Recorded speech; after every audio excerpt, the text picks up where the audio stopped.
السلام عليكم. من كام يوم كان في اجتماع في مصر للجنة الدفاع عن سجناء الرأي، وهي لجنة مكونة من مجموعة أفراد من أنبل من في المصريين حرفيا. كانوا بيحاولوا يشوفوا يعملوا إيه لمعتقلين الرأي، للأسرى بتوعنا عند الاحتلال العسكري ده. واتكلم في المؤتمر ده مرات البطل محمد عادل، اللي النظام خطفه بقاله 13 سنة زي آلاف المصريين التانيين. وقالت حاجة مهمة جدا، قالت إن المشكلة بتاعتها مش النظام العسكري اللي خطف جوزها بس، إنما المشكلة بتاعتها كمان ما يسمى بالمعارضة، اللي هي مصممة تلعب بقواعد النظام اللي هي ما بقتش موجودة دلوقتي. بصوا يا جماعة، كلمة معارضة ما ينفعش تتقال في بلد زي مصر. معارضة دي يعني ايه؟ المعارضة دي مصطلح اصلا بتاع نظم ديمقراطية. معناه ان في احزاب دخلت الانتخابات، حزب كسب، اتكونت منه السلطة.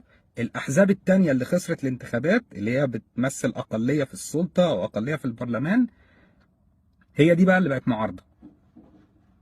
والاحزاب التانية بتعمل حاجة اسمها حكومة ظل عشان تجهز نفسها للانتخابات اللي بعدها. كل المصطلحات دي مش موجودة في مصر. فمفيش حاجة اسمها احزاب، مفيش حاجة اسمها انتخابات، مفيش حاجه اسمها تداول سلمي للسلطه، مفيش حاجه اسمها ان انت تعمل حكومه ظل.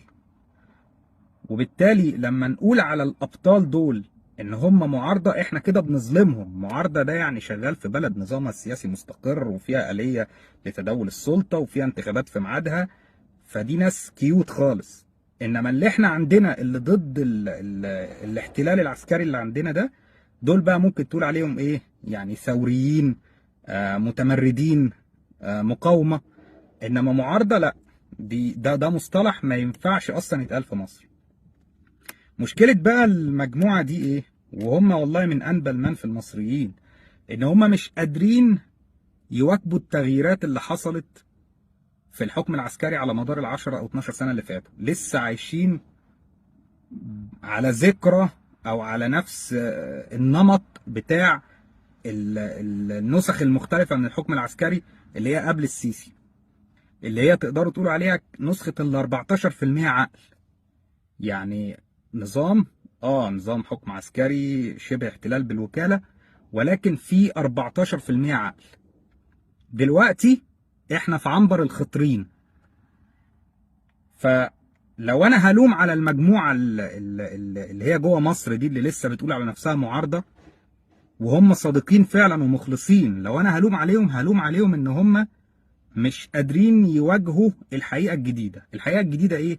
ان احنا مش مجرد دولة فيها نظام استبدادي او حكمها عسكري، لا، احنا احنا دولة محتلة بالوكالة.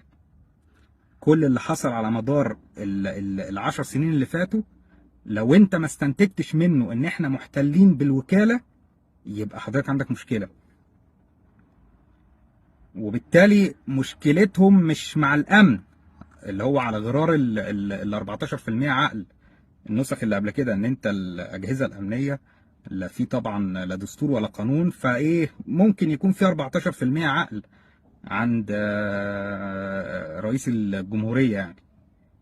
لا، الاجهزه الامنيه نفسها وضعها دلوقتي، الشواذ بتوع الامن الوطني دول وضعهم اوسخ من المواطنين العاديين. ليه؟ لان المواطن العادي مطلوب منه يسكت ويمشي جوه الحيط لحد ما يجي قطر الفوضى يشيله هو بالحيط اصلا. يعني هيجي يشيله الفوضى وغياب القانون وغياب العداله الاجتماعيه، هتشيله وهو ساكت. فهو مطلوب منه يسكت بس. الشواذ بتوع الامن الوطني اللي بيروحوا يخطفوا الناس من البيوت ويخطفوا الستات في الشارع ويخطفوا الابطال زي يحيى حسين وزي شخصيات كتير حتى مش مؤدلجه سياسيا، دول شغالين بيرتكبوا جرائم حرب ضد ابناء شعبهم بلقمتهم حرفيا. يعني المخبر بتاع الامن الوطني ده، ولا الرقيب، ولا الضابط الصغير اللي بيجري يخطف الناس، ده بيروح يشتغل بيترمي له 20 30 الف جنيه في اخر الشهر اللي هي مرتبات لو اقل عامل عندنا بيروح الخليج بياخد قده مرتين، واقل واحد في اوروبا لو خد المرتب ده في الغرب في اوروبا ولا في امريكا هتتحسب اتجار في البشر، يعني هتبقى جريمه اتجار في البشر. فالشواذ اصلا بتوع الامن الوطني دول شغالين بلقمتهم، يعني مش مطلوب منهم بس انهم يسكتوا، لا ده مطلوب منهم ان هم يرتكبوا جرائم حرب بلقمتهم حرفيا. ولما بيطلع منهم واحد شريف زي البطل المقدم ماجد عثمان ويقول انا مش قادر اعمل كده في المصريين، بيختفي. فالمشكلة مش مع الامن، طب المشكلة مع مين؟ المشكلة في نظام الحكم العسكري متمثل في كلاب المجلس العسكري وعلى راسهم عبد الفتاح السيسي. لو انتم مش شايفين ومش عايزين تقولوا للناس الحقيقة دي، يبقى انتوا فعلا زي ما مرات البطل محمد عادل، انتوا جزء اكبر من المشكلة. خايف؟ خلاص اسكت، ما تشاركش في عبث واكن في لسه احنا على نظام ال 14% عقل. لا، احنا دلوقتي في عنبر الخطرين.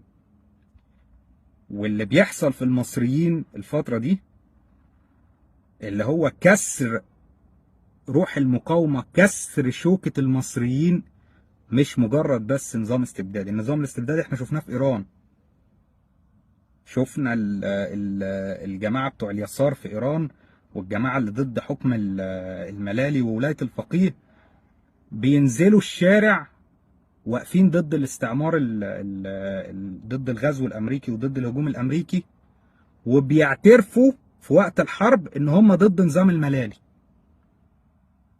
وبالتالي مهما بلغ النظام الاستبدادي في ايران ما وصلش لمرحلة انه يكسر شوكة الشعب، انه يكسر روح المقاومة في الشعب، مع انه نظام استبدادي، انما شاف صيغ تانية غير الاحتلال العسكري عندنا احنا بيعمله، اللي هو كسر شوكة المصريين. انت عندك دلوقتي مصريين بيقول لك تيران وصنافير دي مش بتاعتنا اصلا، دي جزر صهيونية. ناس تانية تقول لك احنا ليه نروح احنا بنحارب مع الامارات، احنا لازم ندافع عن الامارات، يعني نروح احنا والصهاينة في خندق واحد. وفي مصريين عندك دلوقتي بيقولوا كده. على الناحية التانية النظام الاستبدادي بقى، مش الدولة المحتلة بالوكالة.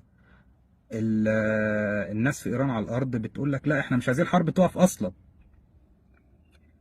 وبالتالي اكبر جريمة بيرتكبها الجماعة المقاومين اللي في الداخل ان هم ما يصرحوش الناس بالحقيقة. انتوا مش قدام نظام حكم عسكري، انتوا قدام احتلال بالوكالة. الاحتلال بالوكالة بقى لما تقولوا للناس الحقيقة الناس حتى تستوعب اللي بيحصل. لان انت لما بيجي احتلال في البلد، لو ابنك استشهد قدام الاحتلال ده او الاحتلال خطفه اسير، مفيش المناشدات دي بقى. يعني احنا في مصر لما كان عندنا الاحتلال البريطاني ما كناش بنعمل مناشدات، يا بتقاومه يا بتسكت، خلاص بتحتسب اللي راح منك شهيد راح خلاص. اسألوا الابطال الاسرى اللي في سجون الاحتلال العسكري في مصر دلوقتي، قولوا لهم الفرق ما بين المعاملة اللي هم تعاملوها والفرق ما بين المعاملة اللي تعاملها العراقيين من الامريكان في سجن ابو غريب، او الصهاينة واللي عملوه في الفلسطينيين في سجن عوفر في النقب. مش هتلاقي فرق. النظام العسكري او النظام الاستبدادي بيسكتك، بياخدك يسجنك، خلصنا خلاص. انما كسر شوكة المصريين ده ما بيجيش غير من مستعمر، والمستعمر ما بنعملش معاه مناشدات. فانتوا المطلوب منكم تصارحوا الناس وتشوفوا لو احنا استقرينا ان مصر محتلة بالوكالة، تشوفوا بقى ايه سبيل الخلاص. احنا عندنا طريقين، ان احنا نخلص من الاحتلال وان احنا نكون بديل. انضموا للمؤتمر الوطني، انضموا للحلول اللي هي فعلا بترسم بديل حقيقي لمصر بعد الحكم العسكري، لان الحكم العسكري بيشطب. يعني السيسي طلع من كام يوم قال احنا مش هنحقق الاكتفاء الذاتي خالص. الدول اللي مش محتلة عسكريا مستحيل رئيس السلطة يقول حاجة زي دي فيها. ليه؟ لأن الدول اللي عايزة تبقى سيدة قرارها بتحاول دايما تحقق اكتفائها الذاتي، حتى لو بتواجهها مشاكل فنية ومعضلات فنية بتحاول تشوف ليها بدائل. فنلاقي دول ما ينفعش عندها محاصيل زراعية معينة تروح تزرع في دول تانية، في أراضي دول تانية تأمن احتياجاتها. نلاقي دول زي الغرب عنده مشاكل في التخصصات بتاعت التكنولوجيا وعايز أطباء وعايز مهندسين وعايز كذا، يفتح باب الهجرة يجيله أطباء مهندسين من بره، من دول تانية. دول عندها مشكلة في المية بتدبر مواردها من دول تانية، سواء بقى بالاتفاقيات، سواء بالحرب، سواء بأي حاجة. إنما الخلاصة إن مفيش دولة حرة مستقلة بتطلع تقول أنا مش هقدر أحقق اكتفائي الذاتي. فالحكم العسكري بيشطب. طب المطلوب منكم إيه؟ المطلوب منكم إن أنتوا تكونوا جزء من تصور تاني لشكل الحكم. لو مصممين تمشوا في السكة دي وتتعاملوا على إننا لسه على نظام ال 14%، يبقى فعلا لعنات المساجين بتوعنا والأسرى بتوعنا عند النظام العسكري هتحق عليكم، وفي الآخر لن يصح إلا الصحيح برضه. الديمقراطية هي الحل. شكرا. وصل صوتك.